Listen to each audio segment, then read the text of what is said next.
पिंगळा महाद्वारी बोली बोलतो देखा, डौर फिरवितो डुगडुग ऐका। वरल्या आळीला तुम्ही सावध व्हावे, पाटील बुवाला मग लावणी सवे। चिठ्ठी येईल बा मग पडेल ठावे, पिंगळा महाद्वारी बोली बोलतो देखा। मधल्या आळीला एक बायको फिरे, तिला तुम्ही साधा मग पडेल पुरे।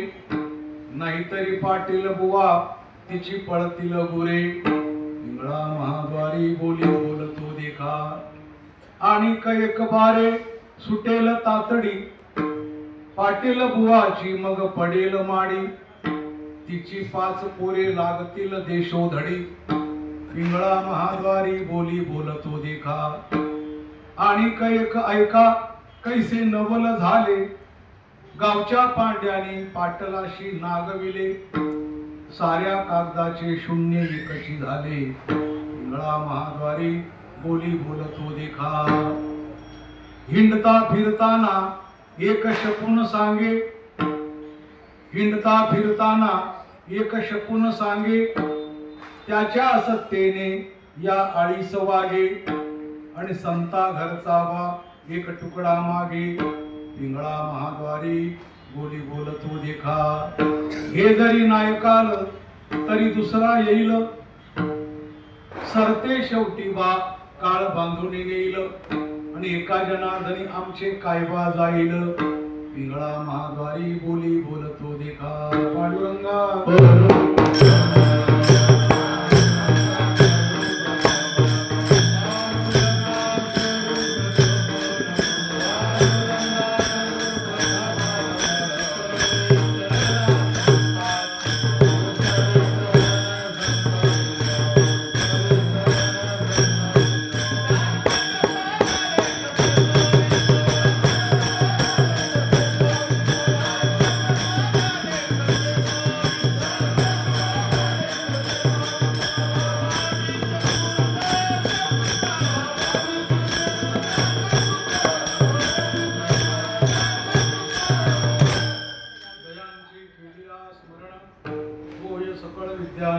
अधिकरण तेची बंधू श्री चरण श्री गुरूंचे ते नमस्कारोणी आता। योऽन्तः प्रविश्य मम वाचमिमां प्रसुप्तां संजीवयत्यखिल शक्तिधर स्वधाम्ना।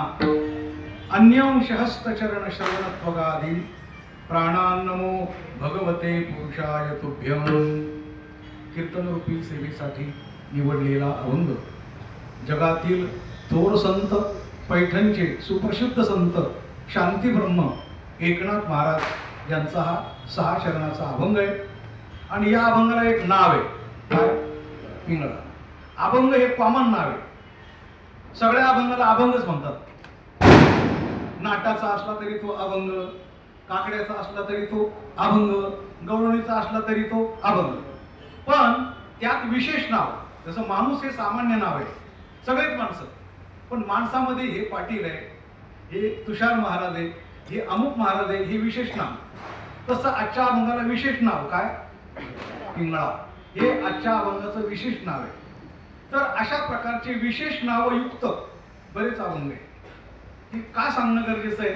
आताच्या ज्या मोबाईलच्या काळामध्ये जसं तुम्हाला फंक्शन मोबाईल असते, पण तुम्ही कोणत्या ॲपमध्ये आहात? आता गुगलमध्ये आहात का, फेसबुकमध्ये आहात का, ट्विटरमध्ये आहात का, फेसबुकमध्ये, कोणत्या ॲपमध्ये? तसा गाथा जरी किती मोठा असला तरी आपण कोणत्या ॲपमध्ये आता? पिंगळा। आता ॲपचं नाव काय? पिंगळा। आलं का लक्षामध्ये? आता ॲपमध्ये शिरल्यानंतर आता आपण एकदा व्हॉट्सअपमध्ये शिरलो की मग त्याच्यामध्ये काय येतात आणखी? आपण ठीक आहे, हो 100, 200, 500 काय आपण असेल तसं पिंगळा नावाच्या अभंगात शिरल्यानंतर मग आता आळी येतात। आळी, वरची आळी, मधली आळी, खालची आळी है ना, हो असा एकंदरीत आजच्या अभंगाचा विषय आहे। आणि कारण असं आहे की आपल्या मंडळाचे सभासद पाटील परिवार त्यांची वडिलांची पुण्यतिथी साजरी करत असताना 53वी पुण्यतिथी आज आपण साजरी करतोय। 53 ही आनंदाची गोष्ट। जिवंत असलेल्या वडिलांना विसरणारी माणसं आहे ना. पण वडील गेल्यानंतर फार तर वर्ष श्राद्ध घालणारी माणसं आहे ना. काही माणसं जिवंत असताना विसरून जातात, काही माणसं जेमतेम दहाव्यापर्यंत आठवणी ठेवतात बा, वडिलांचं दहावं संपला विषय.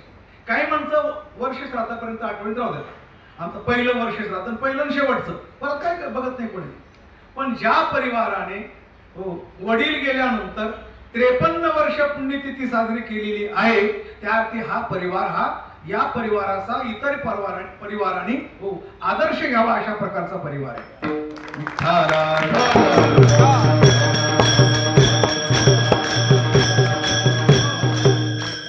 आजच्या जगात वडील मुलांसाठी काय करतात आणि मुलं वडिलांसाठी काय करतात हा विषय फार गंभीर आहे. ज्या वडिलांनी या वर्तक नगरला जागा घेऊन ठेवल्या, घर बांधून ठेवले, आमचे मुलं इथं राहतील, आमचे नातू इथं राहतील, पण मुलं आणि नातू इतके मोठे झाले की टावर मध्ये गेले आणि वडील एकटेच राहिले इथं. कुठं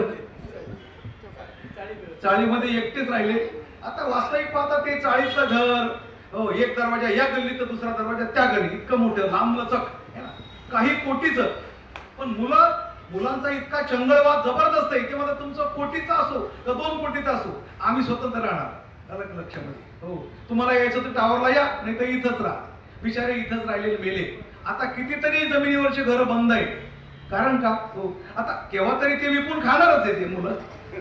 वडील सांभाळायचे नाही पण घर मात्र विकून खायचे अशा प्रकारे. म्हणून मुलांकरता तुम्ही किती बनवून ठेवा, किती करून ठेवा, नाव नाही उपकार नाही, पण असे थोडे परिवार असतात गरिबीत राहिले तरी आपल्या वडिलांना विसरत नाही. तशा प्रकारचा हा पाटील परिवार आहे. आणि म्हणून त्यानिमित्ताने आपण सलग 3-4 वर्ष हा कार्यक्रम करतोय आपल्या वर्तक नगरच्या माऊलींच्या मंदिरामध्ये. आपलं माऊलींचं मंदिर हे ठाणे शहराचं एक श्रद्धास्थान तयार झालंय.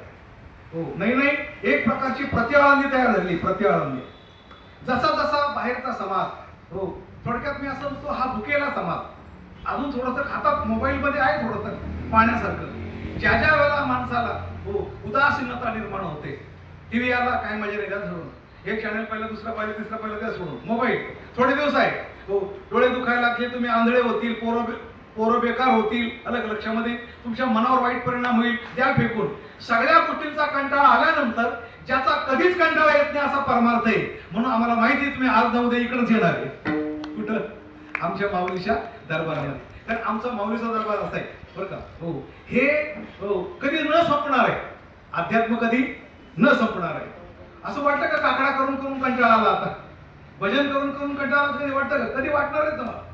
संसाराचा केव्हा तरी माणसाला वीट येतो, पण परमार्थाचा कधी माणसाला वीट येत नाही. असा आविट गे माये विटेना अंतवळी आहे परी भेटेना. जुनाट जुगादिशे नाणे बहुता काळाचे ठेवणे, लोपणे होते पारिकेपणे आणि ठाव चळले चुकवेला.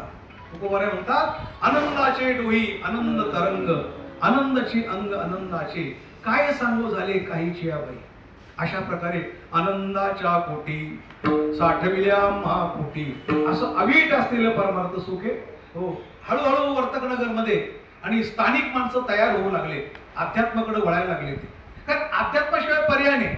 किती पैसा कमवा, घर किती मोठं असू द्या, पत्नी किती सुंदर असू द्या, शंकराचार्य म्हणतात घर चांगलंय मग काय पुढं काय, पत्नी सुंदर आहे पुढं काय, शरीर चांगलंय पुढं काय, असं तुम्हाला श्लोक सांगतो. त्याच्यात प्रत्येकाने शेवटी प्रश्नचिन्ह आहे. शरीरम सुरुकम यथा वा कलत्रम यशश्चारुचित्रम धनम मेरुतुल्यम हरेरंध्री पद्मे मनश्चेन लग्नम ततक्किम ततक्किम ततक्किम ततक्किम. 4 प्रश्नचिन्ह आहे. शरीरम स्वरूपम ततक्किम पुढं काय, सौंदर्य नष्ट होणार नाही का? म्हणून शरीरम स्वरूपम यथा वा कलत्रम, कलत्र चांगलंय संपणार नाही का? तुम्हाला लगेच सोडणारच आहे ते. शरीर असू द्या, कलत्र असू द्या, घर असू द्या, पैसा, प्रत्येकाच्या पुढे प्रश्नचिन्ह आहे. आणि जिथं प्रश्नचिन्ह आहे तिथं दुःख आहे. जीवनामध्ये शेवटी प्रश्नचिन्ह असावं का पूर्णविराम असावा? गणिताच्या भाषेमध्ये काय असावा? पूर्णविराम असावा. संसारामध्ये प्रश्नचिन्ह शिल्लक राहतं आणि परमार्थामध्ये पूर्णविराम राहतो. विठाला विठाला.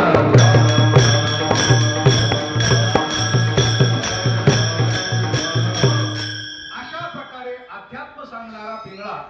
आणि हा पिंगळा वरची आळी सांगतो, मधली आळी सांगतो, खालची आळी सांगतो. हा पिंगळा म्हणजे कोणत्या युगातला पिंगळा आहे? कलियुगातला पिंगळा आहे. कोणत्या शतकातला पिंगळा आहे? 16व्या शतकातला पिंगळा आहे. कितव्या शतकातला?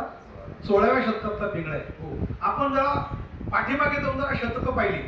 19वे शतक, 20वे शतक आणि आता चालू असलेलं 21वे शतक. 3 शतकांचा विचार करा. हे 3 शतक असे बघा. 19वे शतक हे क्रांती शतक होतं, क्रांती. 20वे शतक हे औद्योगिक शतक होतं. उद्योग धंदे सुरू झाले 20व्या शतकामध्ये.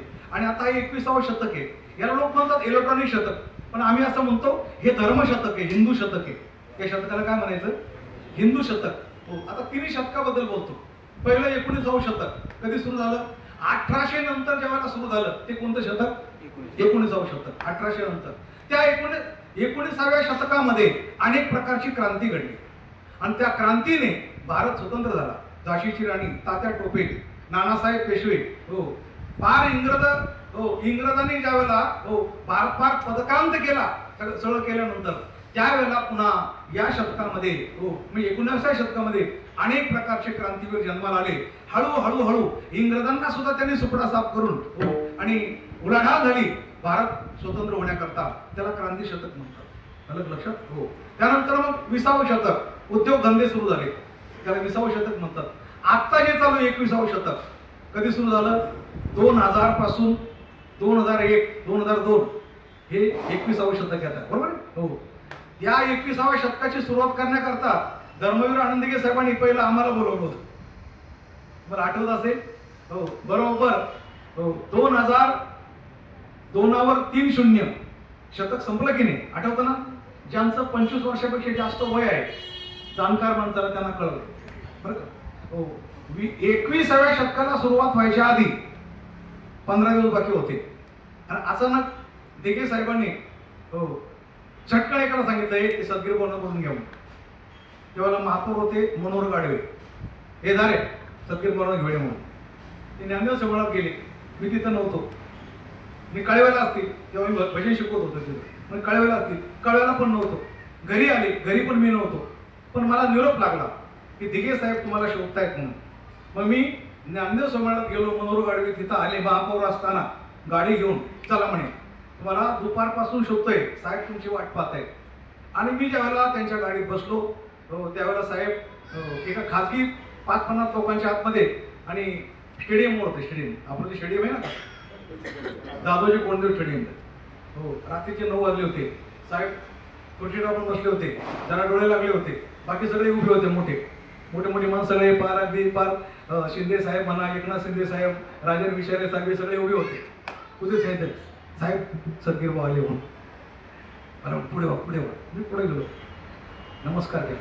या बुवा बसा. दुसरी खुर्ची टाकली, बसा. काय म्हणे 21व्या शतकाची सुरुवात होणार आहे, ती दिंडीने करायची म्हणे. ते का 2-3 मिनिटात काय सांगितलं त्यांनी सांगितलं. 100 टाळकरी पाहिजे, 10-12 तुळशीवाले पाहिजे, झेंडेवाले पाहिजे, पताकावाले पाहिजे, टाळकरी पाहिजे.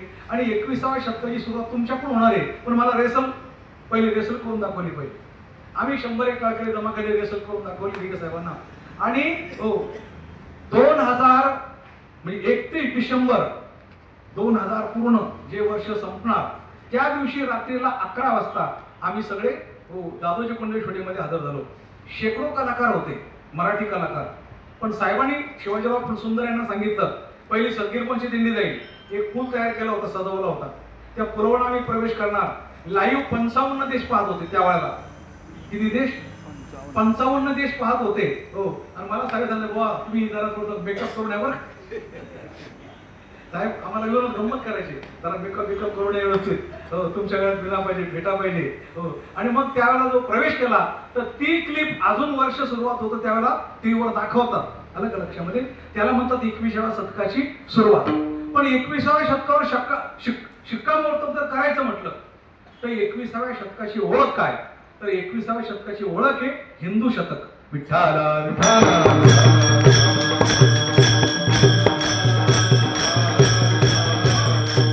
1001 साली गझनीने भारतावर आक्रमण केलं. म्हणजे भारताने काय काय सहन केलं. 1192 ला मोहम्मद गौरी भारतावर चालून आला. 1296 ला अल्लाउद्दीन खिलजी आला. 1336 ला मोहम्मद तुगलक आला. 1528 ला आणि बाबर राम मंदिरावर हल्ला करण्याकरता आला. हे जे प्रत्येक शतकामध्ये आपल्या देशावर हल्ले झाले त्यापैकी मला आज 1528 म्हणजे 16वा शतक सांगायचंय. विठ्ठला विठ्ठला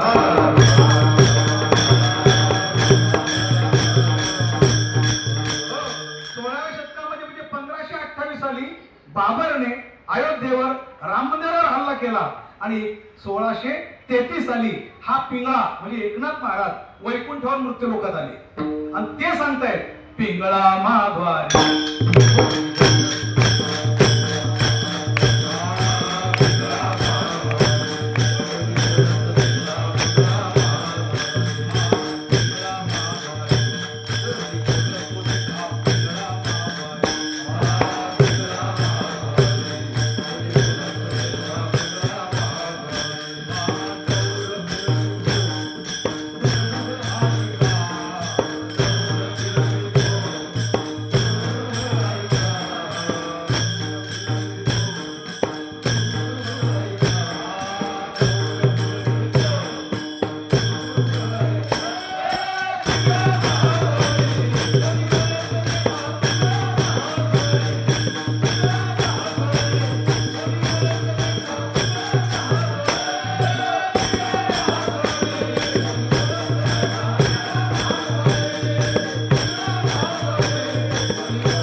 अभंग आहे पण एक सप्ताह होईल. सप्ताह म्हणजे एकाच कीर्तनकारांनी एकाच जागेवर आहे त्या श्रोत्यांबरोबर टाळकऱ्यांच्या बरोबर रोज एका शरणावर बोलायचं.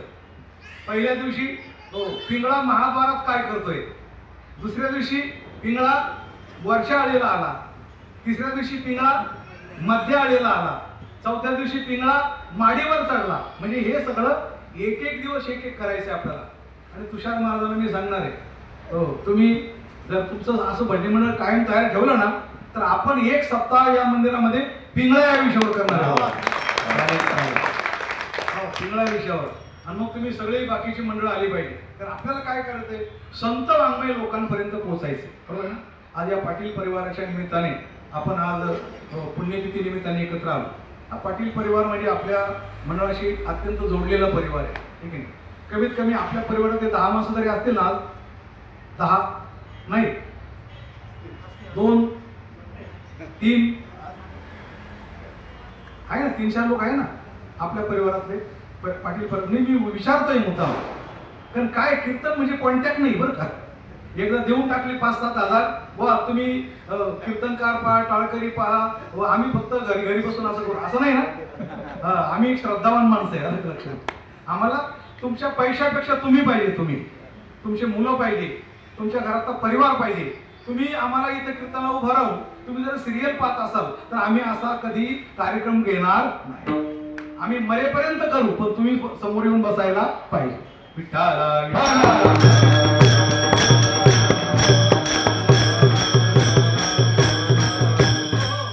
हा पिंगळा हळूहळू बरं का, वैकुंठाहून, मग महाद्वारातून, मग गावात, मग आळीत, मग घरात. कोणत्याही व्यक्तीला जर भेटायचं असलं, समजा ती अमेरिकेची वस्तू आहे, व्यक्ती आहे किंवा उपग्रहावर आहे, तिला पहिलं पृथ्वीवर यावं लागेल, त्यानंतर मग आशिया खंडात यावं लागेल, नंतर भारतात यावं लागेल, मग महाराष्ट्रात यावं लागेल, त्यानंतर मग ठाणे जिल्ह्यात यावं लागेल, त्यानंतर वर्तकनगरला यावं लागेल, आणि नंतर मग माऊलीच्या मंदिरात यावं लागेल, त्यानंतर मग अविनाश महाराजांना भेटायला. बरोबर. म्हणजे व्यक्तीला भेटण्याकरता त्या व्यक्तीच्या घरात, नंतर घर कोणत्या गावात आहे, ते गाव कोणत्या तालुक्यात आहे, तसं हा जो पिंगळा आहे हा आहे वैकुंठात, आला नंतर महाद्वारात, त्यानंतर गावात, त्यानंतर आळीत. हा विषय झाला पाहिजे की नाही. पिंगळ्याच्या नावाने उड्या मारणारे भरपूर आहे. हल्ली हा पिंगळा फार महाग आहे बरं का. माहिती की नाही, पिंगळा फार महाग झालेला आहे तो. आता महाग म्हणजे कोणी केला माहिती का, महाग कीर्तनकारांनी नाही केला, ज्यांच्याजवळ पैसे वळवळ करतात त्यांनी केला. तुम्ही हे बंद करा, ते उपाशीवरती ते म्हणतील आता आम्हाला कुठंतरी एखादं हेल्परचं काम द्या कुठंतरी. तुमच्यामुळे ते अशा प्रकारचे उन्मत्त झाले. खरं म्हणजे बरं अनाठाई पैसा खर्च करणं. वैकुंठवासी परमपूज्य प्रातस्मरणीय मामासाहेब दांडेकर असं म्हणायचे हो की नको त्याला नको ते देणं म्हणजे काय, मूर्खाची संपत्ती लुच्च्याचा खुराक. मूर्खाची संपत्ती आणि लुच्च्याचा. आता ती संपत्ती एका कीर्तनकाराला जो 40,000 देतो त्याची काही कष्टाची संपत्ती असेल तो. 40,000 कमवायला काय लागतं, रोजंदारला विचारा. रोजंदार त्याला 300 रुपये जर रोज मिळत असेल तर तो 40,000 नाही देणार. पण ज्याला फुकटचे कुठून तरी पैसे मिळतात असाच मग खर्च करतो 40,000, बरोबर. म्हणजे मूर्खाची संपत्ती. आणि आता हे जे 40,000 घेतात रोजचे, आता एका दिवसात 40 तर महिन्याला किती, समजा 20 तरी कीर्तन असले तरी 20 तर काय 20 चोक झाले ना, 8 लाख झाले ना. यांच्या मग इन्कम टॅक्स लावायला पाहिजे. कळलं का तुम्हाला? यांच्या पाठीमागे इन्कम टॅक्स लागला पाहिजे. कारण का माहिती का, तुम्ही महिन्याला 8 लाख कमावतात म्हणजे करतात काय सांगा या बरं. असा ज्याला महिन्याला 8 लाख मिळतात त्या कोणत्याही सरकारी माणसाला इन्कम टॅक्स भरावा लागतो की नाही सांगा. मग कीर्तनकाराने का भरू नये जर अशी जर घेत असेल तर. या मताचा मी आहे, कळलं लक्षामध्ये. म्हणून हो हा पिंगळा जो तुम्ही महाग केलाय ना, या पिंगळ्याला स्वस्त करायचा प्रयत्न करा.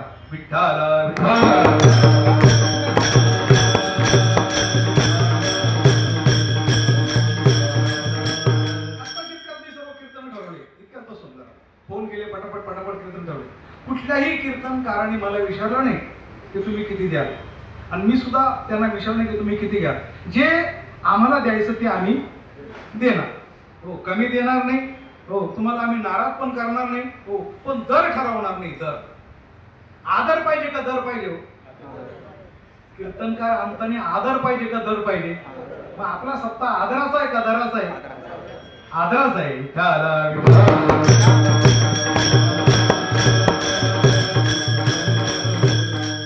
प्रथा निर्माण केला पाहिजे. आपल्या कदम माऊली, छोटे कदम माऊलींनी जवळजवळ महाराष्ट्रात 5 मोठे मोठे सप्ताह केले, ज्याला लाखांनी लोक पुढे बसायचे. 10,000 15,000 टाळकरी उभे असायचे, पण कुठल्याही कीर्तनकाराला मानधन ठरवलेलं नाही हो. म्हणून हा जो पिंगळा आहे हा वैकुंठातला पिंगळा आहे.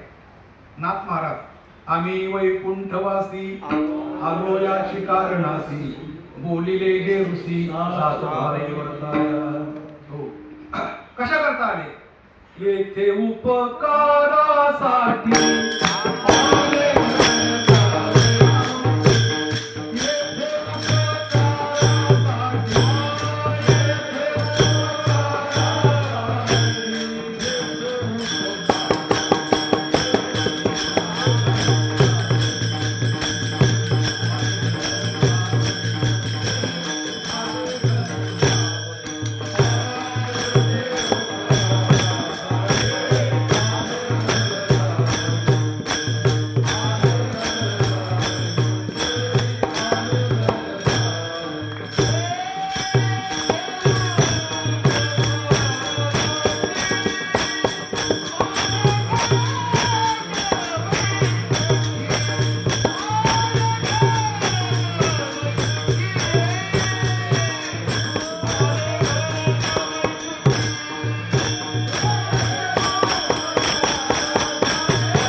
मी निर्गुणपूरचा डोंबारी.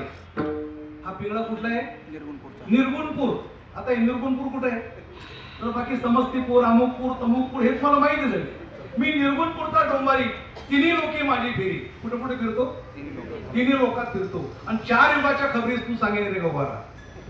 4 म्हणजे राहतो तिन्ही लोकात, स्वर्ग मृत्यू पाताळ. आणि 4 युगाच्या खबरी. कृतायुगात काय घडलं विचारून घ्या, त्रेतायुगात काय घडलं मला विचारून घ्या, असं तो पिंगळा सांगतो. अशा प्रकारचा पिंगळा, वैकुंठात राहणारा, तिन्ही लोकात फिरणारा हो, आणि 4 युगाच्या खबरी सांगणारा, त्याला म्हणायचं पिंगळा मारवाडी.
येणारा प्रकार हो याला म्हणायचं संत पिंगळा, याला म्हणायचं नाथ पिंगळा.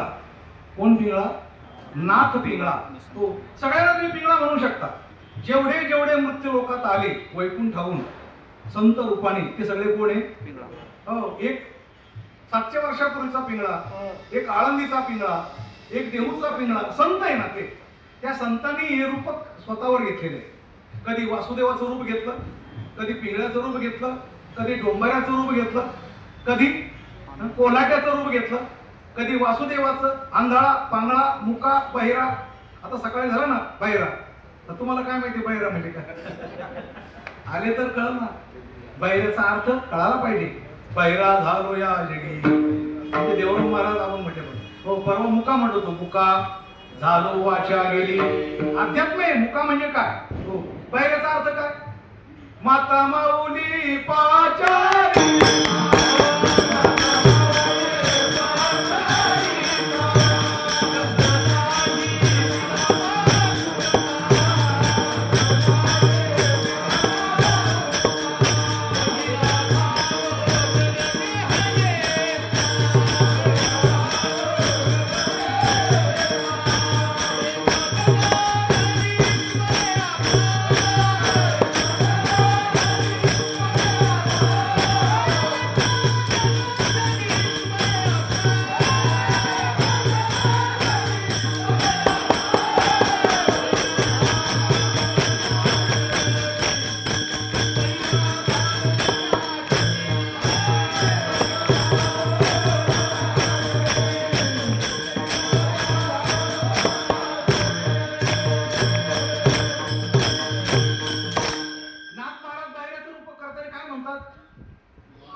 आईने हाक मारली, शब्द नाही दिला मागुता.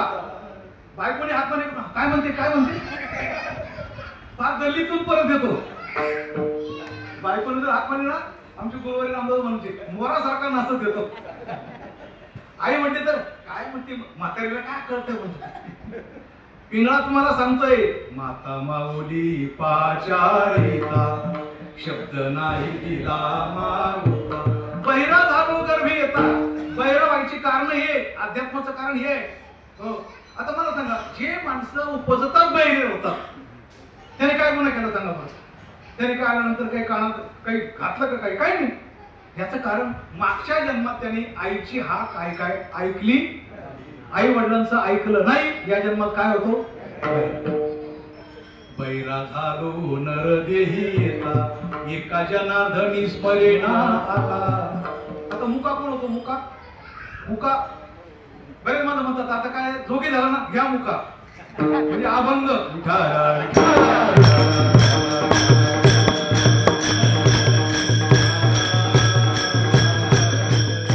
साधू संतांची निंदा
बहिरे अंध होती पांगुळ मुखी. काय काय प्रमाणे पशु काय पाप पुण्य जाणती, उत्तम मध्यम भोग भोगिती, काय एक उपजता मरती, बहिरे अंध होती पांगुळमुखी. पूर्वकर्म आहे. वडिलावर नीट बोलला नाही, साधू संतांची निंदा केली कारण नसताना, बरं का, कारण नसताना. का म्हणे कालचे कीर्तन काही आले नाही, अहो त्याला दुसरीकडे पाकिट जास्त मिळालं असेल. तुला माहिती काय झालं, तुला माहिती काय झालं. आणि मग तिसऱ्या शिलेवर कळतो, अहो त्यांचा खंडाळ्यामध्ये अरे हो ते तसं करायचं नाही बरं का. आता म्हणतो आधीच म्हणायचं काहीतरी, कधी पण चांगला अर्थ आधी काढायचा. चांगला खाजाला असेल, काहीतरी आजारी पडले असते, थांबले असेल गाडी खोळमल असं म्हणायचं. लगेच कोणाची निंदा करायची. निंदा करायला तुम्ही लागला की दुनियाची पाप तुमच्या ओकंडी येतात. म्हणून साधू संतांची निंदा केली, हरिभक्ताची स्तुती नाही केली, तेने वाचा पंगू झाली आणि एका जनार्दने कृपा लादली. मुका झालो वाचा गेली. मुका म्हणजे काय, पांगळा म्हणजे काय, बहिरा म्हणजे काय, आंधळा म्हणजे काय, लक्षात. आणि हे सगळे रूपक घेऊन जो येतो आपल्याला सांगायचं त्याला म्हणतात पिंगळा. पिंगळा महाराज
संत पिंगळा, वैकुंठातला पिंगळा, बरोबर, मुमुक्षु पिंगळा, बोध करणारा पिंगळा, ज्ञानी पिंगळा, जीवनमुक्त पिंगळा. ज्यानी समाजाला जागवण्याकरता प्रयत्न केले तो सगळा पिंगळा. हो, फक्त एकनाथ महाराज पिंगळा असं नाही बरं का. पिंगळा म्हटलं की संत, पिंगळा म्हटलं की भ्रमण करणारा, पिंगळा म्हटलं की आपल्या दारात येणारा, पिंगळा म्हटलं की जागवणारा. हो, आणि पिंगळा म्हटलं की पहाटे येणारा. हो, पहाटे, पहाट फार महत्वाची. म्हणून सांगतो हा इतका व्यापक विषय. एकच पिंगळा चातुर्मासात घेतला किंवा अधिक मासात घेतला, एक महिनाभर एकच पिंगळा सांगायचा. हो, आधी वैकुंठ, मग महाद्वार, मग वर्तक नगर, आणि मग वरची आळी आणि खालशी आळी. हो, ह्या पिंगळ्याची कळकळ आहे. अजून तर आपल्याला 1528 पर्यंत जायचंय पाठीमागे, कारण हा पिंगळा 16व्या शतकातला आहे. कोणतं शतक आहे का जगामध्ये? हो, तुम्ही इतकं भ्रमण करतायत. 16व्या शतकातला अभंग आज आणि माणसांना परिणामकारक आहे. याला म्हणतात वारकरी संप्रदाय. काय 16व्या शतकातलं या विज्ञान युगात कोणाकडे काही नाही, कुठंच काही नाही. पण आमचा गाथा एकनाथ महाराजांनी लिहिलेला 1528 ला राम मंदिरावर आक्रमण झालं आणि 1533 ला एकनाथ महाराज मृत्यू लोकात आले, पैठणमध्ये अवतीर्ण झाले, ब्राह्मण कुळात, अलग लक्षामध्ये. हो, आणि मग आल्यानंतर त्यांनी 12 वर्ष आपल्या गुरुकडे राहिले देवगिरी. तुम्ही जर त्या भागात राहणारे असाल ना, पुढे संभाजीनगर वगैरे समृद्धी हायवे झाला ना, तर समृद्धीने जाताना देवगिरी किल्ला दिसतो बघा. इकडून जाताना डाव्या हाताला आणि तिकडे येताना उजव्या हाताला. कोणता किल्ला? बरं, तुमची तोंड चांगले आहे तुमचे. बरं, कोणी दौलताबाद म्हटलं नाही. आता मी सर्वात ठेवूनच द्यायचे. आता दौलताबाद म्हणजे की ठेवून द्यायचे, औरंगाबाद दुसरी ठेवून द्यायचे. तुम्ही सुधारायचीच नसते. हो, असं आम्ही ठरवून टाकले बघा. फटाकावादा बरोबर आहे काय? जरा तोंड नीट ठेवा. हो हो, देवगिरीचा किल्ला आहे ना, महाराष्ट्राची राजधानी होती. आणि एकनाथ महाराज देवगिरीवर किती वर्ष? 12 वर्ष होती. आपल्या गुरुच्या घरी राहिले. हो, गुरुचं नाव जनार्दन, जनार्दनाचा एका. आणि गुरुच्या घरी 12 वर्ष राहून त्या ठिकाणी काय काय प्रसंग आले त्यांच्यावर बरं का. हो, एकदा गुरुची समाधी लागली होती. जनार्दन स्वामींच्या किल्ल्यावर असा एक गुहा आहे, अशी आपली खोली ना अशी गुहा आहे. आणि त्या गुहेमध्ये जनार्दन स्वामी समाधी लावून बसले होते. आणि अचानक आता तो जो मोगलांचा काळ होता है ना, मोगलांच्या काळामध्ये जनार्दन स्वामी, हो जनार्दन स्वामी देशपांडे आडनाव, बहाळचे बहाळ, गिरणार दिशे घेणार वाडे गुडे बहाळ, तिकडचं कोण आहे का? तिकडचे माणसं कोण आहे का इकडे? 40 गावना माणसं असेच काठे. आता ही भाषा तरी कळते का तुम्हाला? मग तिकडचे होते कोण? जनार्दन स्वामी. 2 पत्न्या होत्या, शूरवीर होते आणि इस्लामांच्या काळात त्यांना किल्लेदार बनवलं होतं देवगिरीच्या किल्ल्यावर. आणि ते किल्लेदार म्हणजे त्या किल्ल्याचा सगळा व्यवहार त्यांच्या हातात होता. हो शेकडो घोडे, पायदळ सैन्य त्याच्या ताब्यात होतं आणि सगळा परिसर त्यांच्या ताब्यात होता देवगिरीच्या किल्ल्यात. आणि आक्रमण झालं, दुसऱ्यांचं आक्रमण झालं. आक्रमण झालं त्यावेळेला एकनाथ महाराज सेवेकर्ता होते आणि सेवा करत असताना काय बाजारहाट करायला जातात. एकनाथ महाराज बैलगाडी वगैरे धरून दुसऱ्या शहरात जाऊन माल आणायचे. एकदा रात्री आले आणि हिशोब करत राहिले, तेव्हा पैचा हिशोब असला, कवडी पै. हिशोब करता करता 1 नवा पैशाचा हिशोब चुकला, काहीतरी आपल्या हातून 1 नवा पैसा गेला. हो आता तो किल्ल्याचा व्यवहार आहे तो सगळा मोठा. मग रात्री जवळजवळ 2 वाजेपर्यंत दिवा चालू होता, एकनाथ महाराज हिशोब लावत होते.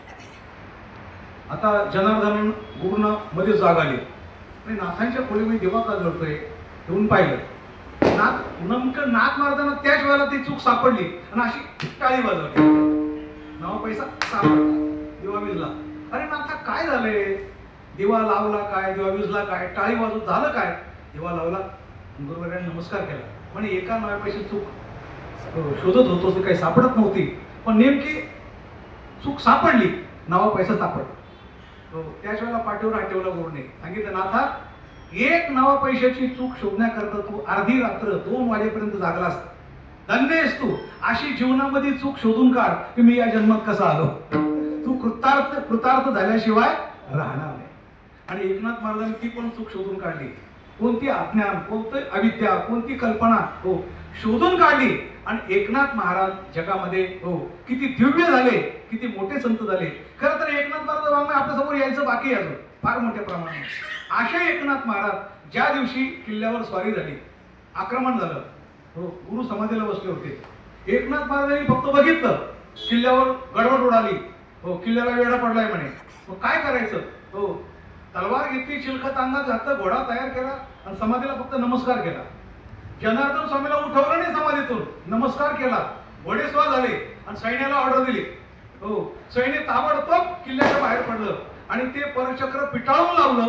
पुन्हा सैन्य वापस आलं, पुन्हा दरवाजे बंद झाले, घोडे सैन्य सर्व आपापल्या जागेवर गेलं.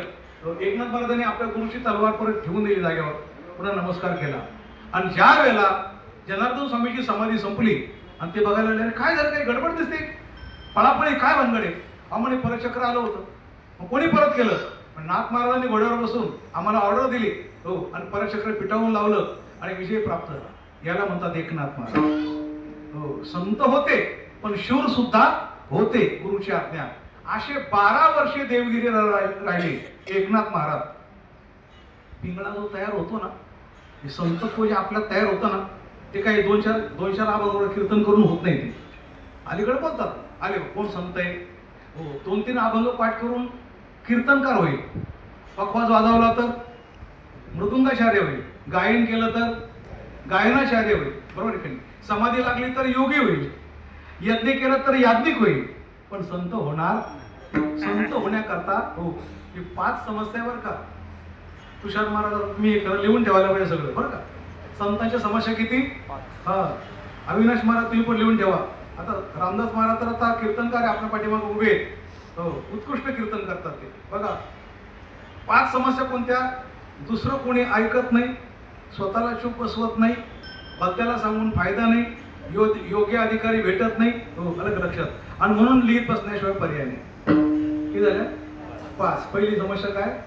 दुसरं कोणी ऐकत नाही, स्वतःला चूप बसवत नाही, योग्य अधिकारी भेटत नाही, भक्ताला सांगून फायदा नाही, आणि त्यापेक्षा लिहित बसण्याशिवाय दुसरं काही पर्याय नाही. किती समस्या झाल्या?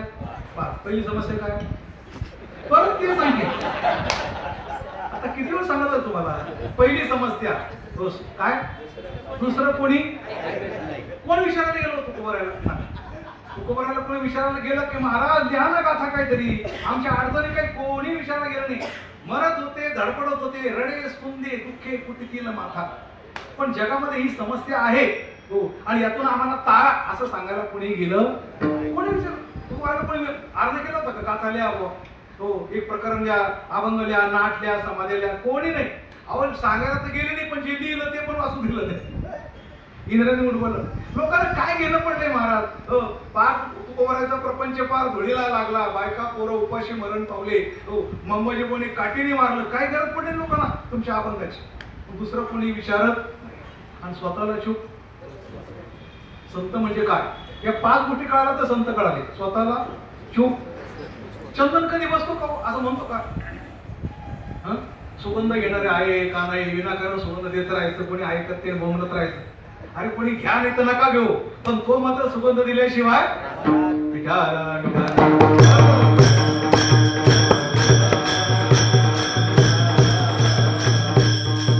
न लगे चंदन पुसावा परिमळ. न लगे चंदन पुसावा परिमळ.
परिमळ वनस्पती मेळ मेळवुनी अंतरीचे धावे स्वभावे बाहेर दरिताही परी हवारे. ते आपोआप हो, आतलं बाहेर पडायला काही कारण लागत नाही हो. संत महात्मे म्हणजे दुसरं कोणी विचारत नाही, स्वतःला चूप. जसा चंदन स्वतः चूप बसत. बरं आता कमळ कळिका जेव्हा ती परिपक्व होते, ती म्हणते का इथं कोणी सुगंध घेणार आहे की नाही, उगाच काय बघत. अरे कमळी कळिका झालेपणे हृदयच्या मकरंदा राखो नेणे, दे राया रंका पारणे आमोदाय. घ्या घ्या घ्या देऊन टाकतात, ठेवत नाही, बळच देऊन टाकतात. म्हणून संत त्या चंदनाप्रमाणे संत आहे.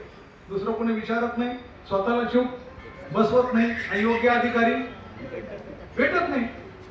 मुमुशी पुढे भेटतील, जे भेटतात ते मंबाजी बोला तुकाराम महाराजला भेटले ना, मंबाजी बुवा गंगाजी मामाला भेटले, भंडाऱ्यावर आले ते. तुकाराम महाराज आपला एक श्रोता इथं आला, बरं दिसतोय, काय विचारतो बघ. त्याने काय विचारलं माहिती का, माझी म्हैस चुकली म्हणे, माझी म्हैस पाहिली का. तुका बरं जा आपल्या खुट्यावर आहे म्हणे. आता 2-3 दिवस शोधत होता तो, कडूसला गेला, खरोखर खुट्यावर म्हैस होती. तसा परत आला, अनुग्रह द्या म्हणे. तुमचा शब्द खरा ठरला ना, चमत्कार आहे म्हणे. म्हणजे योग्य अधिकारी भेटत नाही. भलत्याला सांगून काय फायदा, भलत्याला सांगून काय उपयोग आहे. म्हणून आता लिहित बसण्याशिवाय पर्याय नाही, म्हणून लिहित बसले तुकोबराय. गाथा हो 4,500 अभंग हो भंडाऱ्यावर, रामचंद्रावर अनेक ठिकाणी लिहून पूर्ण केला. अशा प्रकारे पिंगळा. पिंगळा म्हणजे काय, पिंगळा म्हणजे त्याच्या काही समस्या आहेत हो.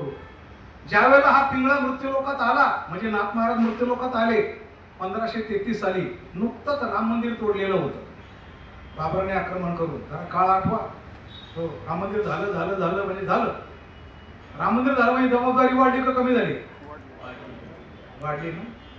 मुलगी झाली म्हणजे जबाबदारी वाढली है ना.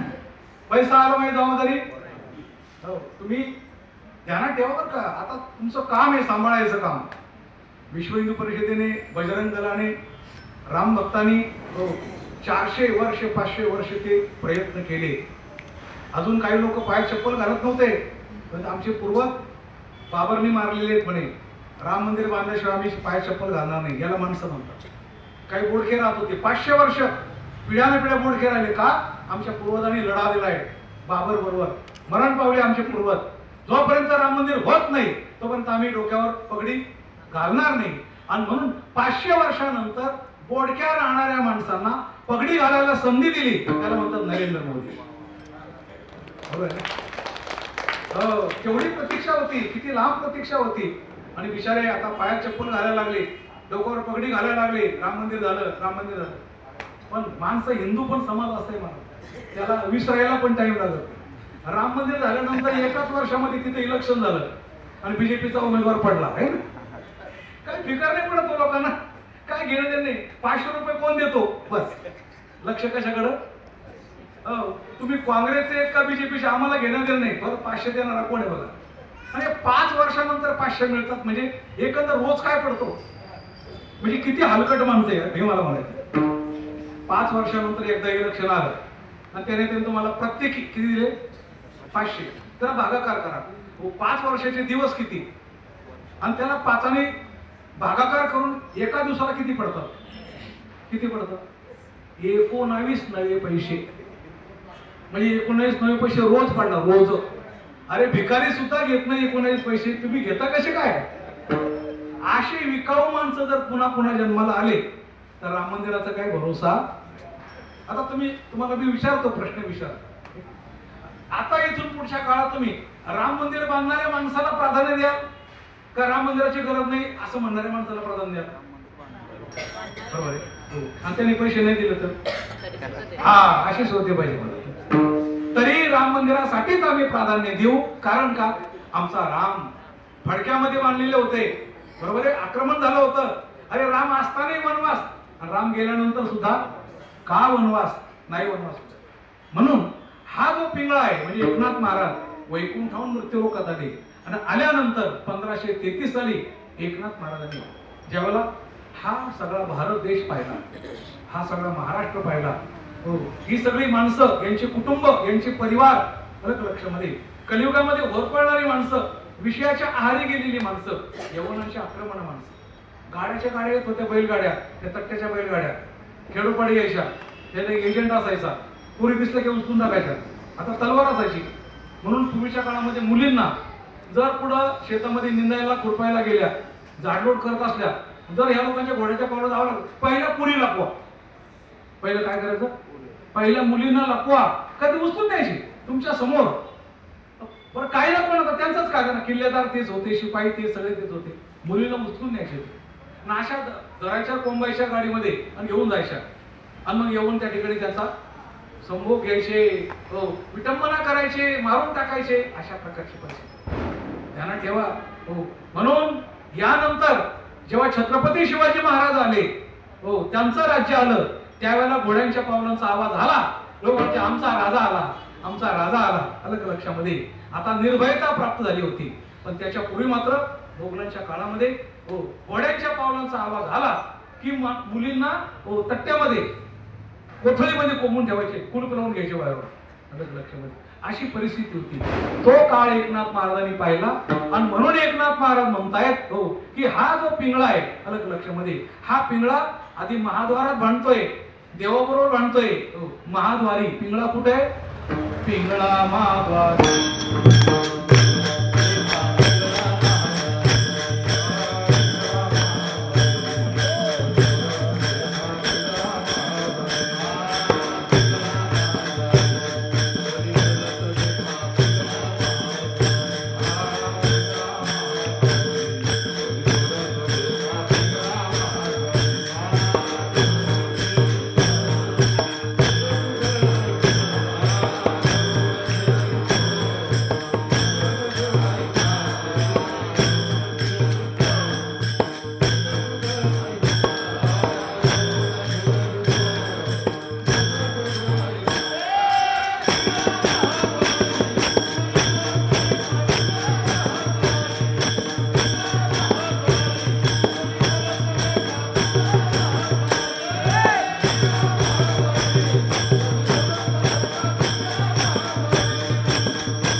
ऊर्जेमधून भक्तीमधून छत्रपती शिवाजी महाराज तयार झाले. अंतर बरंच मोठे, पण हा पिंगळा 1533 ते 1599 या कालावधीमध्ये प्रचंड मोठ्या प्रमाणात वाङ्मय तयार करून गेला. आता तुम्ही सगळे शिकलेली माणसं आहे, एक एक मोबाईल घ्यायला कुठच्या पुढे जातात तुम्ही. पण एकनाथ महाराजांनी लिहून ठेवलं ते वाचलं का हो तुम्ही? वाचलं का? काय काय लिहून सांगतो. हरिपाठ त्यांचे ग्रंथ एकनाथ महाराज म्हणजे हा पिंगळा आहे ना, हा काय काय लिहून गेला. हरिपाठ, भावार्थ रामायण, एकनाथी भागवत, भारुड, अभंगगाथा, चिरंजीव पद, रुक्मिणी स्वयंवर, शुकाष्टक टीका, चतुश्लोकी भागवत, भावार्थामध्ये आनंद लहरी, धान्य 10. या 10 पैकी तुम्ही कोणतं वाचलं? हरिपाठ. कमीत कमी एक तरी. तुम्ही बी काही कमी नाही हो, है ना? तुम्ही कशी आहे माहिती का? एका लग्न समारंभामध्ये वाजंत्र्याची गरज पडली. तो पिपाणीवाला आहे ना, तो अचानक कुठंतरी निघून गेला. मग दुसरा धरून आणला, त्याला पिपाणी वाजवत येत होते. तो पिपाणी म्हणे मी नाही वाजवणार. अरे पण श्रीमंतच लग्न आहे, तुला देऊ ना पैसे. अरे पैसे काय तुमच्याकडे? माझ्याकडे पैसे म्हणे. आता या लोकांचं कसं आहे, आजच्या पुरतं आहे ना, नाही जायचं पुढं काम. ते उद्याचा विचार नाही करते. गरमादाना दारमादाना बिलुताना नाही पाहिजे म्हणे. अरे बाबा वाजव ना. नाही वाजवणार म्हणे. ते श्रीमंत म्हणे कसा वाजवत नाही म्हणे. त्याला खाली पाडलं आणि त्या तोंडामध्ये पिपाणी कोंबली अशी. कसा वाजवत नाही म्हणे. ते म्हणे तुम्ही मला खाली पाडलं काय, पिपाणी कोंबली काय, पण फुकायचं का ना फुकायचं पठ्ठ्याचे लागतं. तुम्ही पठ्ठे, तुम्ही गाथा लिहा, तुम्ही रुक्मिणी स्वयंवर लिहा, तुम्ही हरिपाठ लिहा, तुम्ही भारुडा लिहा, पण वाचायचं का ना वाचायचं असे पठ्ठे. काय किती वाईट वाटतं ज्यावेळेला एकनाथ महाराजांनी लिहिले हे ग्रंथ, रुक्मिणी स्वयंवर लिहिलं. कमीत कमी वाचा ना एकदा आयुष्यामध्ये. हा ताईने वाचते. बरे धन्यवाद. भावार्थ रामायण वाचा एकदा. हो, अशा प्रकारचा हा पिंगळा 14 ग्रंथ लिहून गेला. 14. हो, आणि ते 14 ग्रंथ आज उपलब्ध आहे. छोटे छोटे काही मोठे. सर्वात मोठं भावार्थ रामायण, एकनाथी भागवत. भागवत म्हणजे काय? भागवत म्हणजे अर्ध लिहिलं पैठणला आणि अर्ध लिहिलं काशीला. कारण जेव्हा ते लिहायला बसले ना पैठणला, तर माणसं काय एवढे शहाणे नाही. एकाने 2-4 वया लिहिल्या आणि पारायण करीत करीत काशीला गेला. ती त्याप्रमाणे जय काय म्हणजे ओवी. अरे मराठीत ओवी कोणी लिहितो? म्हणजे आमच्या गावाला पैठणला एकनाथ नावाचा साधू आहे म्हणे. त्याला कोणी सांगितलं लिहायला? जाऊन सांगा. संस्कृता व्यतिरिक्त मराठी असं लिहायचं नाही. तो आला सांगायला पैठणला. म्हणे काशीच्या प्रमाणाने विरोध केला म्हणे. अरे अरे अरे म्हणे चुकलं आपल्याकडून, चल आपण काशीला जाऊ. तो लिहिलं होतं ना 4 स्कंद. हो, ते डोक्यावर घेतले निघाले. आता नाथ महाराज श्रीमंत होते.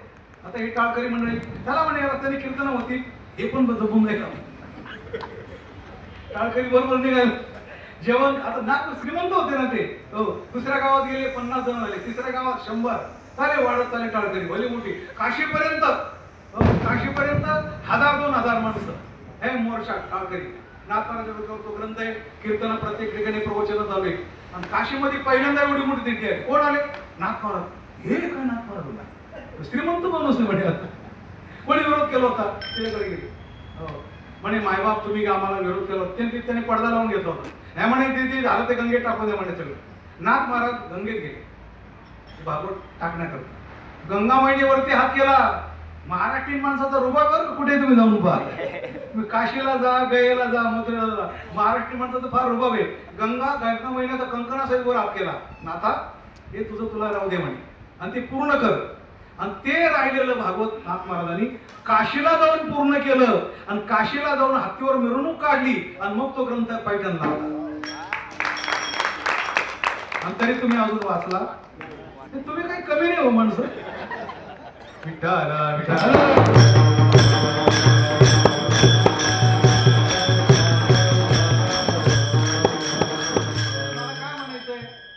आनंद लहरी आहे, भागवत आहे, एकनाथी भागवत आहे, भावार्थ राम. आता भावार्थ रामायण म्हणजे काय? जिथं जिथं प्रभू रामचंद्र थांबले, ज्या ज्या गावात, त्या गावाला जी नाव आहे ना ते भावार्थ रामायणात आहे. मुंबई ठाणा पण असेल कुठे वाचलं तर ना. आता आम्ही काशीला गेलो, अयोध्येला, तिथं भरत पाटील नावाचे त्या भागातले जळगावकडचे मुक्ताबाईच्या पीठावर जे बसले आहेत ना, त्यांनी रामायण सांगितलं. रामायणात विषय काय होता माहिती आहे का? आम्ही ज्या दिवशी गेलो, जे माझं कीर्तन होतं त्यांचं रामायण माझं कीर्तन अयोध्येला, पण आता त्यांचा सप्ताह फार मोठा होता, 4,000 लोक होते. तेव्हा त्यांनी रामायणामध्ये एक विषय सांगितला की म्हणे अयोध्या आतापर्यंत 3 वेळा वैकुंठाला नेली, किड्या मुंग्या सहित. म्हणजे काही काळ अयोध्या शून्य अवस्थेत होती, जेवढे जीव जंतू, गाई म्हशी माणसं वगैरे सगळे वैकुंठाला नेले, आणि तितक्या काळ अयोध्या शून्य होती, मग पुन्हा स्थापन झाली. असं 3 वेळा घडलं. हे 3 वेळा सगळी अयोध्या वैकुंठाला नेली आणि चौथ्यांदा नेणार आहे. कधी ऐकलं का तुम्ही? तुम्ही जर भावार्थरायमान नाही वाटलं तर कसं काय तुम्हाला कळत असेल? आता 3 वेळा कधी नेली ते पण सांगतो, आणि चौथ्यांदा नेणार ते पण सांगतो. जरा टाळी वाजवा.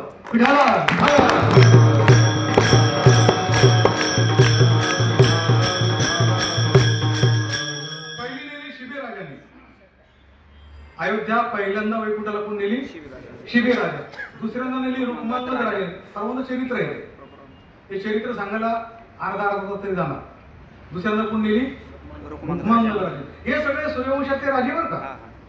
शिबी राजा, रुक्मांगद राजा, प्रभू रामचंद्राचे पूर्वज आहे सगळे, अयोध्येचे राजे सगळे. शिबी राजा, परत रुक्मांगद राजा, हरिश्चंद्र राजा, हे अयोध्येचेच राजे सगळे. दुसऱ्यांदा नेली रुक्मांगद राजाने आणि तिसऱ्यांदा नेली प्रभू रामचंद्राने. 11,000 वर्ष राज्य केलं प्रभू रामचंद्राने आणि वैकुंठाला नेली कोण? अयोध्या नगरी. आणि चौथ्यांदा सुद्धा कलियुग संपेल त्यावेळेला पुन्हा सूर्यवंशातले राजे, पराक्रमी, शूर, तपस्वी अयोध्येवर राज्य करतील, त्याला चौथ्यांदा घेऊन ये. म्हणून तुम्हाला आम्ही सांगतो, इथं पोरांकरता फ्लॅट घेऊन ठेवला, ते 2 गुंठे घेऊन ठेवले, असं करता ना माणसं. पैसे आहे ना, तर पैशाला उतारला हो माणसाकडं, ठेवायचे पण मग जागा घेऊन ठेवा. काही कमी नाही लोकांकडे. इथं 10 गुंठे घेऊन ठेवा, तिथे 5 गुंठे. अरे वर्तक नगरला 10 गुंठे घेतले काय, पुण्याला 10 गुंठे घेतले काय? एखादा गुंठा अयोध्येला घेऊन ठेवा ना, वैकुंठाला तरी जाईल चौथ्यांदा घेतला तर. एखादा गुंठा जर अयोध्येला घेऊन ठेवला, तिथे एखादा तुमचा मुलगा राहत असला, विषयाचं कल्याण होईल, जाईल सदैव वैकुंठवासी. बरोबर आहे की नाही? तुमची इच्छा पाहिजे. तोंड सोडले लोकांना लगेच. लोकांना वाटतं वैकुंठाला नको नको, वैकुंठ नको. इथं हॉस्पिटलला मरून नाकात नळी, तोंडात नळी होती, अयोध्या नको.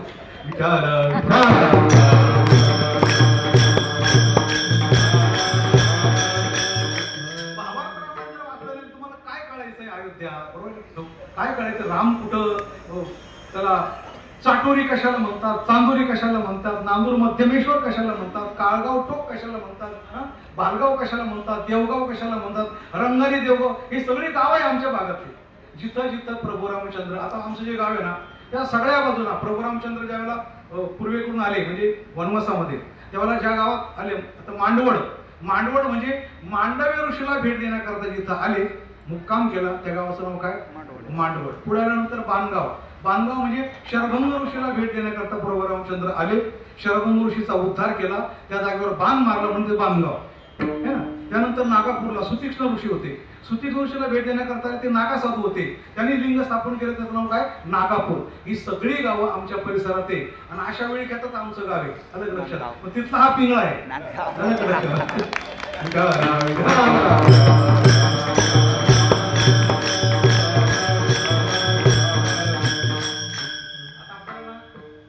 तारखेला, 3 तारखेला, 4 तारखेला पिंगळा तयार करायचा आहे. पिंगळा म्हणजे जो प्रचार करतो तो पिंगळा. आता टाळकरी सुद्धा एक छोटा पिंगळाच आहे ना. गायक म्हणजे कार्य आहे ना काहीतरी. तू अहो भले नाही, काय माहिती का, मुंगी मुंगीचं काम करतेच की नाही, सूर्य सूर्याचं काम करतो, मुंगी मुंगीचं काम करते. आपण ते लहान लहान घटक आहे, त्या पिंगळ्याचे कोणीतरी सेवक आहे, त्याचं सैन्य आपण. मग आपण 2 तारखेला काय करणार आहे? 2 तारखेला एकादशी, प्रबोधिनी एकादशी. प्रबोधिनी एकादशीच्या दिवशी बरं का महाराज, तुम्हाला सर्वांना सांगतोय आणि नागाच्या गादीवरून सांगतोय, ही एक सेवा आहे. या सेवेकरता आपला परमार्थ हा मर्यादा कीर्तनापुरता मर्यादित नाही पाहिजे, लोकांच्या परिसरापर्यंत पोहोचला पाहिजे. पूर्वी इथं चाळी होत्या, नंतर बिल्डिंगा झाल्या. हो, आता ही सगळी गच्च बिल्डिंग उभारली होती, आवाज आला की भराभर लोक यायचे. आता बिल्डिंग बंद झाल्या, आता पुढे टावर, लोक वरवरच चालले हो. म्हणजे खाली तळावर चाळी होत्या, ठीक होतं, एकमेकाला भेटायचे, शेजार धर्म होता, राम जय हरी काय ते घर संपले. आता पिंगळा येत का नाही, घरच नाही राहिले ना. आता पिंगळ्याला आता पिंगळा त्याला लिफ्टवर जावं लागेल. लोक येऊ देणार नाही पिंगळ्याला वरती. म्हणून चला आपण पिंगळ्याला तिथपर्यंत पोहोचू. आता टावर आहे, सगळ्या बिल्डिंगा बंद झाल्या आणि टावर आले. म्हणून आम्ही आता ठरवतात, आमचे कार्यकर्ते बसलेत, आपले नवनाथ बोराडे साहेब पुढे बसलेले. आमचा विचार झाला येतं पाठीमागे एक टावर झालंय, आता भरलं इथे. आपण एक दिंडी तिथून काढायची, दुसरी पुणे टावर, दुसऱ्या दिवशी तिथं, 2 तारखेला इथं, 3 तारखेला तिथं आणि 4 तारखेला म्हाडा कॉलनीत आपले काही लोक राहतात तिथं. 3 दिवस 3 दिंड्या काढायच्या. एवढा लोक तर आपला समाज आहे जवळ एवढे राहतात. आता रोज पहाटे 40 लोक राहतात रोज, ते 40 अधिक बाहेरचे 40, 80-100च्या आसपास लोक सगळे आपण जाणार.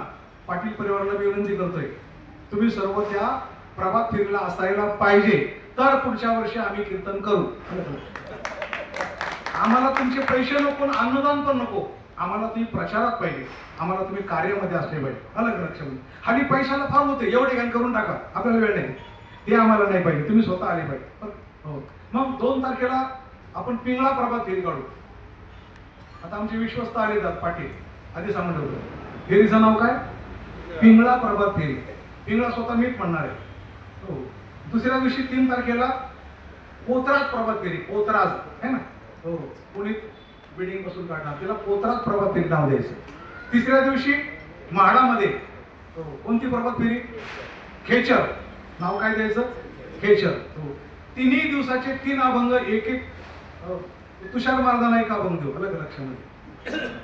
एक खेचर तुम्ही म्हणा पाहिजे तर, किंवा तुम्ही पोतराज म्हणा किंवा पिंगळा म्हणा, पोतराज म्हणा, काय हरकत नाही, पोतराज.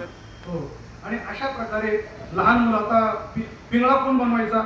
आपले चेतन महाराज चाचे, त्यांचा कन्हैया, त्याला काय बनवायचं? पिंगळा. पिंगळा.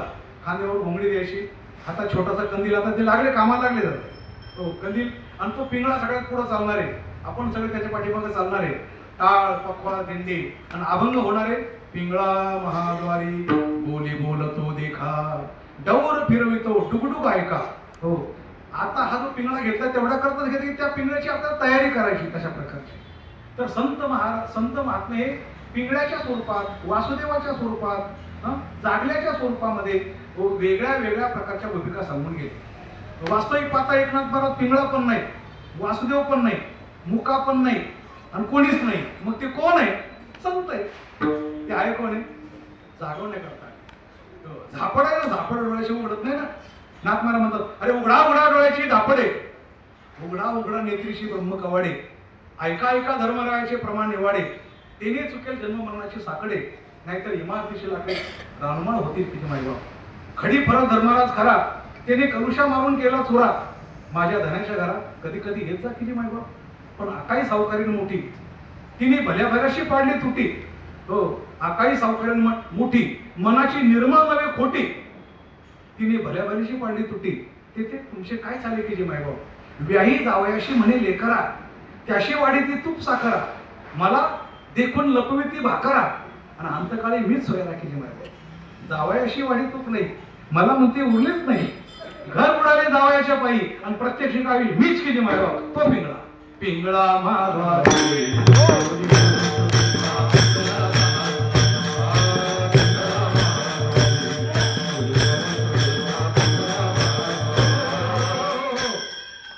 प्रत्यक्ष पाही मीच, म्हणजे या घडामोडीला जो साक्षी आहे अशा प्रकारचा पिंगळा, ज्याची कळकळ आहे, ज्यांनी वाङ्मय निर्माण केलंय, जो वैकुंठाहून आलेला आहे, महाद्वारा देवाबरोबर बांधलेला आहे. हो, आणि देवाबरोबर बांधायचं कारण का? तो पिंगळा असं म्हणतो जग तू निर्माण केलं, आणि जागवायचं काम कोणी करायचं? आम्ही करायचं. मंदिरं तुझी आणि कीर्तन कोणी करायचे? आम्ही करायचे. नाम तुझं आणि घ्यायचं कोणी? हे उच्चापती कोणी सांगितलं करायला? तू जर एवढा मोठा वैकुंठ नायक आहे, ब्रह्मांड नायक आहे, तर आम्हाला कशाला करायला? तूच कर ना सगळं. मला काय वाटतं बरं, आता हे जे लोक आहे चुकीचं वागणार आहे, देवाने हातात दांडके घेऊन करायला पाहिजे, ते आम्हाला कशाला विनाकारण खाली पडत? एवढा संकोच तरी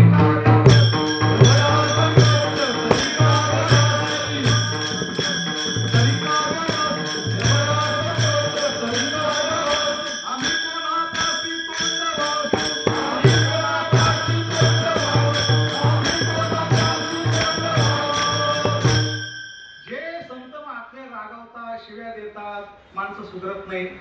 देवाने हे पाहायला पाहिजे, संतांना बोलायची गरज नाही, तू निर्माण केले ना, मग तू जोडून काढ ना यांना सगळ्यांना, आहे की नाही? कशाला संतांना काम देतो विनाकारण? संत बिचारे नामस्मरण करतात, भजन करतात, कीर्तन, पण गल्लोगल्ली जायचं, पिंगळा होऊन जायचं, बसली होऊन जायचं, उठा जागा, कशा करता आम्हाला करायला होतं? तू निर्माण केलं जग, उपदेवा तू केला, आहे की नाही? तू हे निर्माण पैदा तू केले, पैदा प्रमाण काय त्यांचं? अरे एवढा संकोच तरी का व्याला असती, है ना? माणसं काय म्हणतात, सांभाळता येते तर पैदा कशाला केली? म्हणतो सांभाळता येते तर पैदा कशाला केली? तुला जर हे सांभाळता येत नाही, कोणी दारू पितात, कोणी इकडे तिकडे भटकतात, कोणी शिवाय देतात, कोणी, तुला जर हे आवडत नाही, आटोक्यात निर्माण कशाला केले?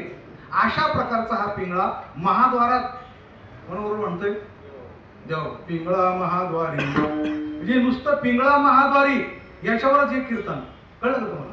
आणि त्यानंतर महाद्वारात भांडून भांडून भांडून तो काही बोलत नाही. कोण? तो कशाला बोलतो? तुम्ही त्याला भांडा बोला, तो आपला उभा आहे. अचानक एवढा शिवाय दिला, काय बोलला काही? तो उभा आहे, तो अजिबात बोलत नाही. काय काय तुम्हाला जे करायचं ते करा. तुम्हाला शरीर दिलं, तुम्हाला आवाज दिला, तुम्हाला कीर्तन दिलं, तुम्हाला डोकं दिलं, तुम्हाला गावं दिली, करा कीर्तन करा, प्रवचन करा, लोकांना सांगा इकडे याला माझ्या पाया पडायला, मी आपला उभा आहे, मी उभा आहे, तुम्ही राहा. आणि अशा प्रकारचा पिंगळा महाद्वारात भांडून भांडून भांडून मग वर्तक नगरला आला. विठाला विठाला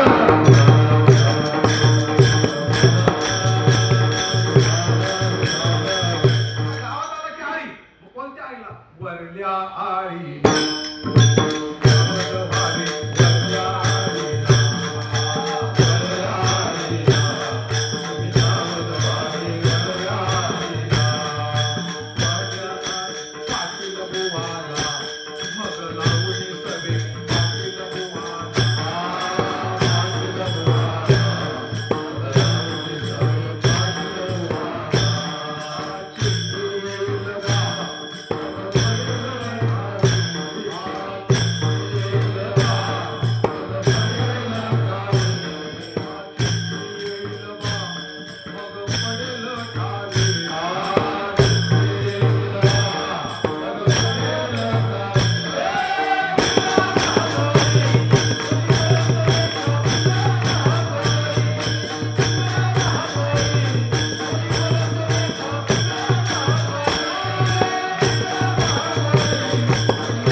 वर्षापासून पिंगळा या विषयावर बोलतोय.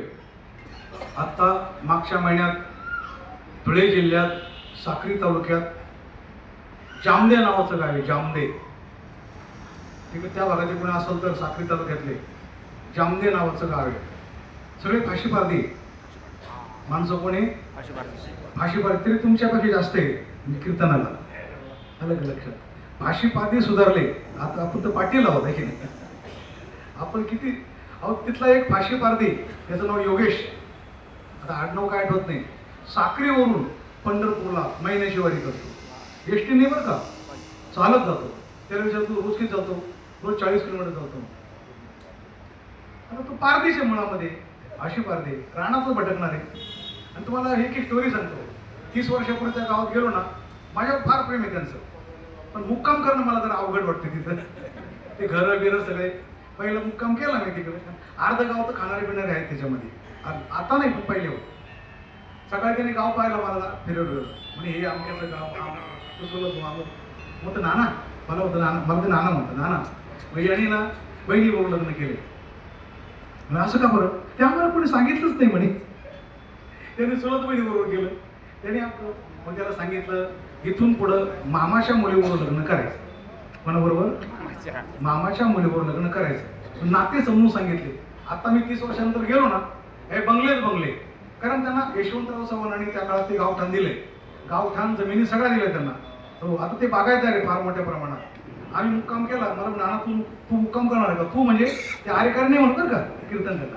तू मुक्काम करणार आहे का? मला मुक्काम करणार. एक बंगला खाली करून दिला पण कुठं झोपायला गेले मला माहिती नाही. सकाळीच झाले परत बंगल्यामध्ये. सगळा बंगला खाली करून दिला. झोपा म्हणे इथं सगळं बाथरूम मिथरूम सगळं दाखवून दिलं सगळं. अशा प्रकारचे फाशी पर्दे ही कीर्तन युट्यूबवर आहे बघा. मग त्या कीर्तनाने बोललेलं आहे कीर्तनकार ठरवताना कसा ठरवा वगैरे ते तिथलं कीर्तन आहे. फाशी पर्द्याच्या गावातलं कीर्तन. मला काय म्हणायचंय असा हा पिंगळा एकनाथ महाराजांना महाराजांनी लिहून तो आतापर्यंत 400 वर्षाच्या कालावधीमध्ये हो फाशी पारड्याच्या गावात पण गेला. कोण म्हणजे अभंग वर्तक नगरला आला. अनेक ठिकाणी या पिंगळा या विषयावर कीर्तन केले. मला फक्त पिंगळा हा उड्या मारायचा विषय नाही. पिंगळा हा समजून घ्यायचा विषय. त्याचा अर्थ वरची आळी म्हणजे स्थूल देह, मध्य आळी सूक्ष्म देह, खालची आळी म्हणजे कारण देह. मी सांगतो तुम्हाला जर तुम्ही नियोजन केलं तर 7 दिवस आपण पिंगळा या विषयावर बोलू. फक्त पिंगळा दुसरं बोलायचंच नाही. काय मनामध्ये घट्ट अशी गाठ मारून ठेवा की आता अधिक मास आल्यानंतर किंवा कोणताही वेळ चांगला असेल मला एवढा समज जर रोजचा असला ना एवढे टाळतेचे तर या ठिकाणी आपण अशा प्रकारची निष्काम सेवा करू. हो कारण काय निष्काम सेवा म्हणजे तुम्हाला आवडते की नाही माहिती नाही. पैशाला भूत आलाय ना बरोबर. हे निष्काम कोण नाही केले द्या 5 द्या 10 द्या 15 द्या. हो आता पैशावर येऊन द्या. हो माझा महाराज लावा ना 20,000चा काय हरकत नाही. कारण याच्या पण पैशाला भूत आलाय ना बरोबर. तेव्हा आता निष्काम सेवेचं महत्व कमी झालंय फार. पण विसरून ध्यानात ठेवा निष्काम सेवा ज्या वेळेला केली जाते तिचाच माणसावर परिणाम होतो. सकाम सेवेचा नाही होत. 40,000 घेऊन काय तुम्हाला डोंगर घालणार आहे. आज इथं काकड्याला 40 माणसं रोज येतात. ही जी सेवा करतात ना ही निष्काम सेवा आहे. काकड्या जे लोक येतात ना निष्काम सेवा आहे. हरिपाठ निष्काम सेवा आहे. काकडा निष्काम सेवा आहे. पायवारी निष्काम तिचा समाजावर परिणाम होतो. हो देणारे आणि घेणारे घेतच असतात. ते फक्त टाइमपास आहे. त्याचा काही समाजावर परिणाम होतो. आपल्या या वर्तक नगरमध्ये बरं निष्काम सेवेमुळे इथं एक तप तयार झालं. तप माऊलीच्या मंदिरात तप तयार झालं. पाटील परिवारानं मी मुद्दाम आवर्जून सांगतो त्यावेळेला तरी साहेब खासदार केलं दोनदा पडले. त्यावेळेला मग आमदारकीचा एक प्रश्न आला. मला म्हणजे बुवा घडी घडी असं घडते काय एवढा कोट्यवधी रुपये खर्च करून. साहेब आता त्याला आपण काय करणार आहे. काहीतरी तुमच्या माऊलीनं ठाकड घाला हे बोलले होते. आम्ही साहेबांच्या म्हणण्यानुसार इथं भागवत सप्ताह केला आतमध्ये मंदिरात. आणि भागवत सप्ताहाला साहेब पण आले होते. भागवत सप्ताह झाला आणि त्यानंतर साहेब एकदाच का होते पण आमदार झाले ती माऊलीची कृपा आहे. आता मी साहेबांच्या मुलीला पण सांगितलं त्यांच्या भावाला पण सांगितलं तुम्ही वाट चालू ठेवा. आज बोर्डावर जे नावं दिसतात हो अनंत तरे साहेब, हेमलता तरे साहेब आम्ही कायम स्वरूपात ठेवले तुमचे. वाट चालू ठेवा. मग श्रोत्यांना सर्वांना सांगतो आता आपलं मंदिर स्थापन 40 वर्ष पूर्ण होऊन गेले. मंदिरमधून 25 वर्ष पूर्ण झाले. मंदिर आता जीर्णोद्धारावर आलेलं आहे. अनेक दाते समोर येत आहेत. आपण कोणाला तरी देणार आहोत. डेव्हलपमेंट करून मंदिर पाडून नवं बांधून नवा हॉल बांधून या हॉलच्या वरती आणखी वरती पत्र वगैरे टाकून वरती म्हणजे 2 हॉल एक होतील. इकडे 4-5 रूम होतील चांगल्या प्रकारे. म्हणजे तुमच्यासारख्या परिवारातून शेकडो परिवार जरी या ठिकाणी आले कीर्तन प्रवचन हरिपाठ काकडा करण्याकरता तर कोणालाही कोणाची कुचंबना होणार नाही. अशा प्रकारची सुविधा माऊलीच्या कृपेने या ठिकाणी होणार आहे.